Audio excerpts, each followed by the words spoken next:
Hello, I'm Jen. Hi, I'm Graham, and together we are the Woolly Cod Wanderers. Good morning, welcome to another campervan Saturday. Right, last time we were telling you about the sink cupboard that we're going to build, and then the next stage was to build the gas hob. Well, we've done it. As you say, the gas hob will just sit nicely in here. We've checked for when the lid opens that it opens clear of that, so it can go open fully. So what we've got is just this small unit here. It's got an opening in here and an opening there, which is obviously for a door front, and obviously because we've got the box area here, it's created two shelves without having to do anything. All I've done is put a piece of timber along the front so anything that's in there doesn't fall out.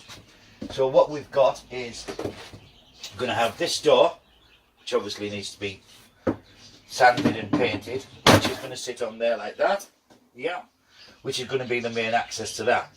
This hole though is not for any other reason apart from maintenance. And what I'm getting by that is when we got the gas hob in here, if you're only coming in through there, it gets difficult to get at.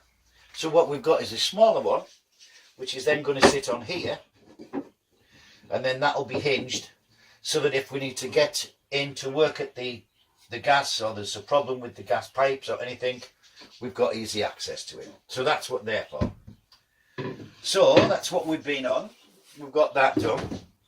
So obviously from there is the next one is the drop down for the shelf, not shelf, the cupboard running along here. So what we've done is we've put these pipes through. So there's three down here, excuse me, which come up through the wall. Two come out here, which is going to be for electrics and things like that. And this one up here is for when we put the solar panel up. We're going to come through here, feed the cables through there.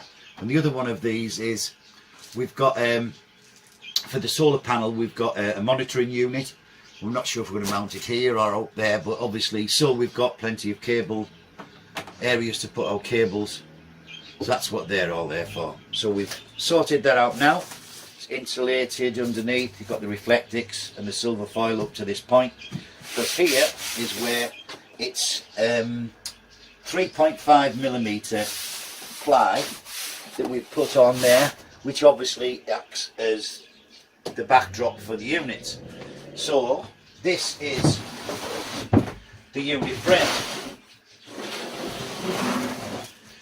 So this, once it's sorted, will be squared off, screwed, obviously screwed and glued to the back battens, to the floor, to that unit, and that creates our worktop area.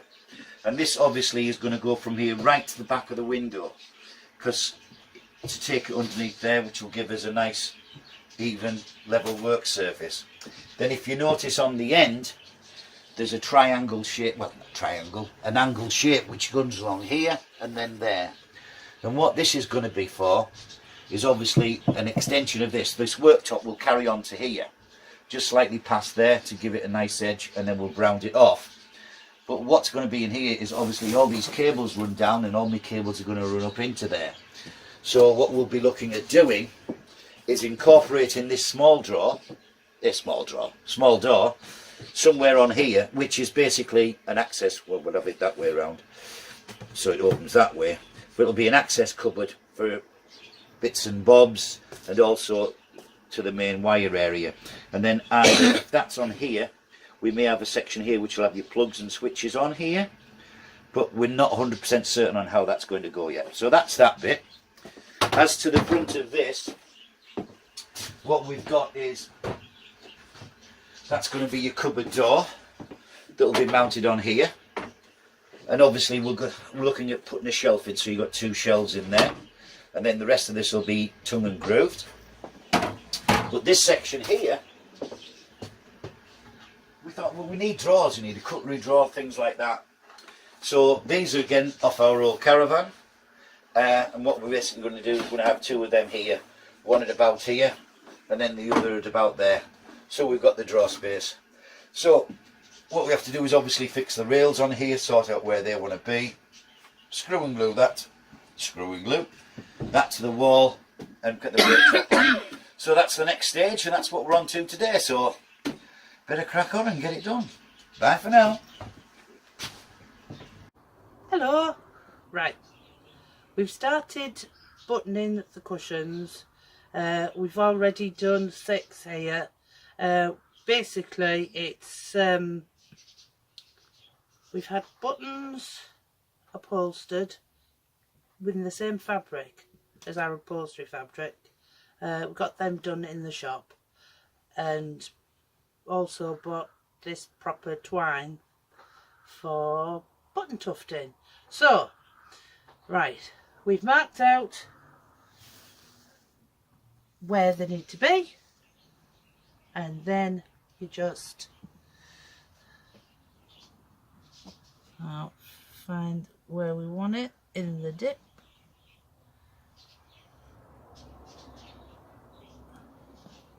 and then you just push it through.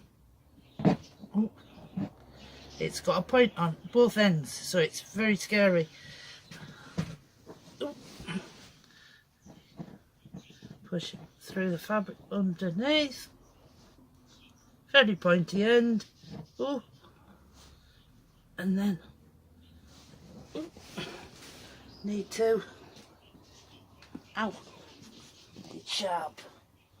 Right, which is the slack end? Right, that one there. Undo them, on thread, pull a little bit.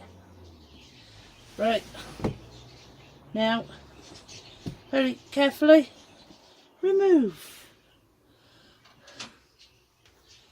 There we go. So now we need to do a slip knot on the back. Right, you saw Jane put the needle through the top of the cushions, and when it comes through the top of the cushions we end up with the 2 bits of twine that have come through. Yep, so that's through from the main side of the cushion.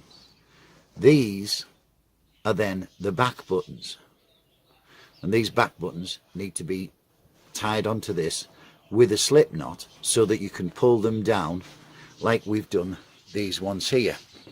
So you can see these, we've had the slip knot on them. When you pull on the slip knot, it brings this down to tighten it down. So what we need to do is the whole of the back cushion. Then when we've done that, then we need to look at finishing them off.